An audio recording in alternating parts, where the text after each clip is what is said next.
Morning students, in this chapter I will teach you about the liberalization. Okay, liberalisation का मतलब क्या है?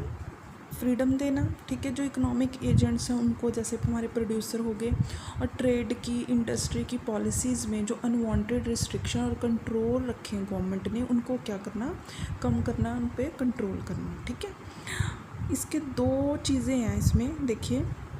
अब प्राइवेट सेक्टर को वो वाले बिजनेस रन करने के लिए परमिशन देना जो पहले पब्लिक सेक्टर चला रहे थे, ठीक है। और उनके जो रूल्स रेगुलेशन जैसे लाइसेंस वगैरह, ठीक है, उनको रिलैक्सेशन देना उसमें। फिर है देखिए इंडस्ट्रियल सेक्टर रिफॉर्म, ठीक है।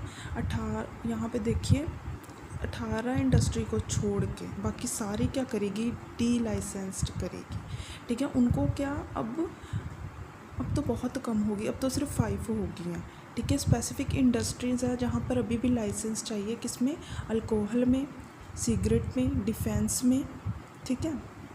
इंडस्ट्री एक्सप्लोसिव है जो, ये केमिकल्स है हमारी। अब कॉन्ट्रैक्शन ऑफ पब्लिक सेक्टर को कॉन्ट्रैक्ट करना मतलब कम से कम करना। पहले 17 से 8 किए, और इस टाइम पीरियड में कितने हो गए, सिर्फ अब 2 हो गए हैं, एटॉमिक एनर्जी और रेलवे, ठीक है।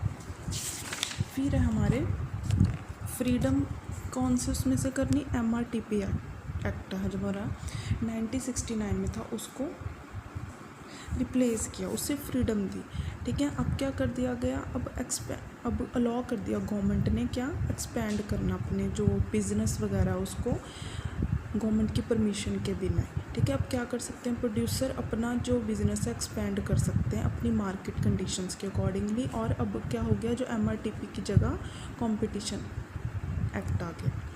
फिर जो कैपिटल गुड्स हैं और टेक्नोलॉजी उसको इंपोर्ट करने के लिए भी जो रूल रेगुलेशंस है वो कम किए गए, ठीक है।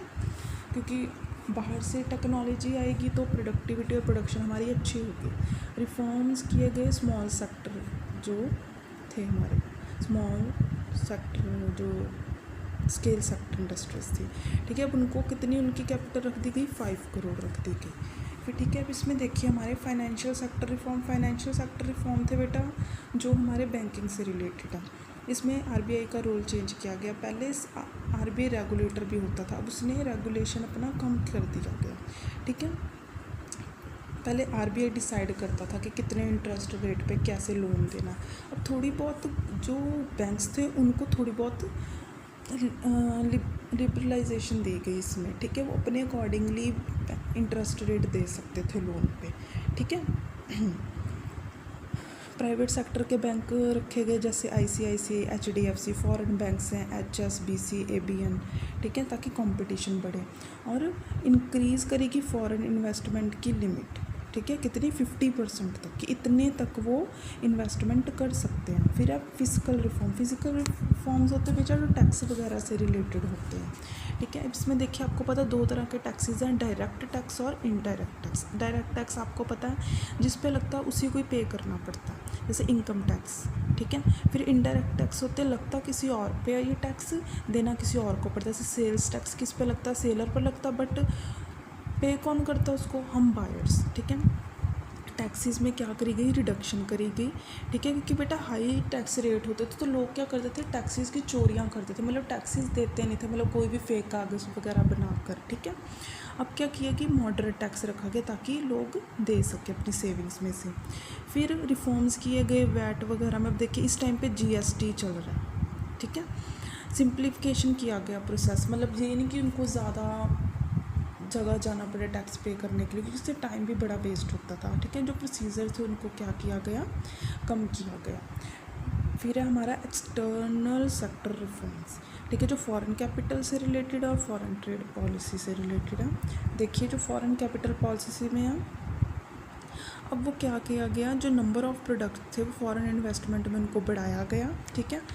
फिर यहाँ पे देखिए बेटा हमारा आता है सेकंड पॉइंट है जो हमारा, ठीक है, जो हमारा फॉरेन इन्वेस्टर्स हैं वो कंपीट कर सकते हैं, कंपटीशन में कर सकते हैं डोमेस्टिक प्रोडक्शन से, ठीक है। फिर फॉरेन इन्वेस्टर्स को क्या फ्री उन्हें मतलब दे दिया गया कि ज़्यादा से ज़्यादा शेयर वो अपने लगा सकें। प्रोसीजर सिंप्लीफाई किए गए। बीओपी क्राइसिस को दूर करने के लिए इंडियन रुपये को आपको पता है डेवैल्यूड किया गया, ठीक है, डीवैल्यूड किया गया। इससे क्या होगी, फॉरेन एक्सचेंज क्राइसिस की प्रॉब्लम सॉल्व हो गई। क्योंकि बेटा डीवैल्यूएशन से क्या होता है, हमारे एक्सपोर्ट सस्ते हो जाते हैं और जो हमारी इम्पोर्ट है वो महंगे। अब एक्सपोर्ट सस्ते हुए मतलब बाहर ज़्यादा जा रहा है, ठीक है, तो हमें इनकम ज़्यादा आ रही है। अब एक्सचेंज वैल्यू ऑफ इंडियन रुपये की थी, किस पे छोड़ दी गई, मार्केट फोर्सेस पे छोड़ दी गई। रुपये को डेप्रिसिएशन हो। अब बेटा जो डीवैल्यूएशन होती है ये हमारी होती है फिक्स्ड एक्सचेंज रेट में, ठीक है, और जो डेप्रिसिएशन होती है हमारी होती है फ्लेक्सिबल एक्सचेंज रेट में। ये हम मैक्रो इकोनॉमिक्स में पढ़ेंगे, ठीक है। फॉरेन एक्सचेंज कंट्रोल क्या करेंगे, रिलैक्स किए गए लिबरल ट्रांजेक्शन करेगी, ठीक है, करंट अकाउंट में। ये कैपिटल अकाउंट, करंट अकाउंट, जो बैलेंस ऑफ पेमेंट है, ये भी हम मैक्रो इकोनॉमिक्स में पढ़ेंगे। ये चीज़ें होती क्या, ठीक है। फिर आगे हमारी फॉरेन ट्रेड पॉलिसी रिफॉर्म्स। जो क्वांटिटेटिव रिस्ट्रिक्शन थे, जब क्वांटिटेटिव रिस्ट्रिक्शन क्या होते हैं, जैसे गवर्नमेंट रिस्ट्रिक्ट कर देती है कि सिर्फ इतने ही इम्पोर्ट हमें चाहिए। जैसे टीवीज़ हमने बाहर से मंगवाने हैं, सिर्फ हमें 25 टीवीज़ चाहिए अगर गवर्नमेंट क्या दे, ठीक है, वो होती है हमारी क्वांटिटेटिव रिस्ट्रिक्शन। पर वो भी हटा दी गई पूरी तरह की, मतलब जितने चाहे टीवी में, टीवी जस्ट एक एग्जांपल दे रही हूँ, ठीक है। टैरिफ बैरियर्स थे, जो कस्टम ड्यूटी थी, जो टैक्सीज वगैरह होते थे, वो थोड़े कम किए गए, ठीक है। इंपोर्ट लाइसेंसिंग वगैरह, ठीक है, सिर्फ थोड़े बहुत जो मतलब इन्वायरमेंट वगैरह फ्रेंडली जो थी, हैज़र्ड्स वगैरह थी, उनके केस में रखे गए, बट बाकी चीज़ों में इसको डिस्करेज किया गया, ठीक है। और रॉ मटेरियल को भी बेटर प्राइजेस पे बाहर से इंपोर्ट किया गया।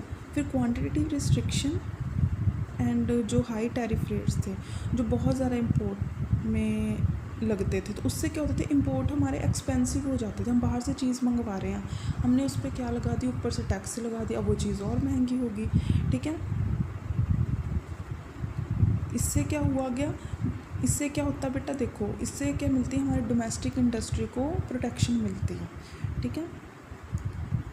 और क्या हुआ गया, क्लियर शिफ्ट होएगी इंपोर्ट सब्सटीट्यूशन की टू एक्सपोर्ट प्रमोशन। ये था हमारा लिबरलाइजेशन।